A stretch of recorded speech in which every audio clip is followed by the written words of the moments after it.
Nitoy atrano moa ny famindram-pahefana tamin'ity androany ity ka isana tanteraka izany ihany koa teo anivon'ny ministeran'ny fambolena. Totoso sary ny famindram-pahefana teo amin'ny Roland Ravatomanga, minisitra teo aloha, sy Rivo Rakotovao, minisitra izay ho avy notindreny ny filoham-pirenena. Ny famokarana mitodika amin'ny tsena iraisam-pirenena ary koa ny fahafahana mampiakatra ny vokatra anatiny, ahafahana mametraka ny fahaleovantena ara-tsakafo. Ireo no fanamby lehibe miandry ny ministeran'ny fambolena sy ny fiompiana.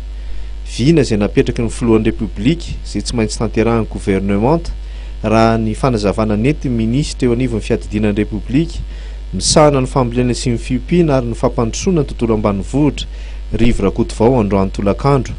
Fanazavana izay nentina nandritra ny famindram-pahefana teo Anosy teo aminy sy Andriamatoa Roland Ravatomanga izay isahany indray ny ministeran'ny rano. Kitro ifaran'ny firenentsika ny fampandrosoana tontolo ambanivohitra. Mazava foana zany eny amin'ireo document maro samihafa hitantsika taratra zany amin'ireo fomba fanehoan'ireo mpiara-miasa amintsika partenaire technique financier fa mametraka ambony ambony amin'izany fampandrosoana ny aty ambanivohitra zany.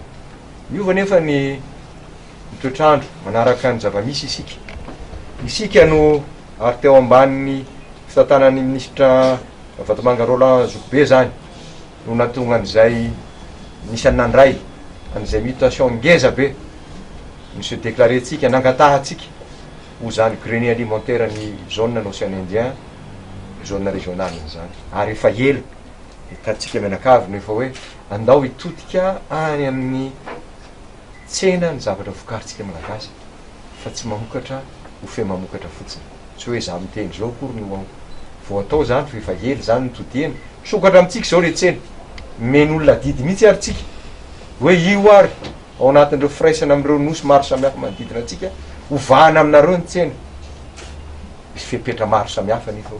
Na dia eo azy zany dia mbola maro olana izay mianjady amin'ny tantsaha malagasy raha tsy teny afa-tsy ny resaka fampitaovana. Mangony fotsiny ihany koa ny resaka fiovaovan'ny toetrandro izay anisan'ny tranga izay tsy maintsy andreketana ahafahana mampiroborobo ny famokarana sy ny fampiroboroboana ny tontolo ambanivohitra.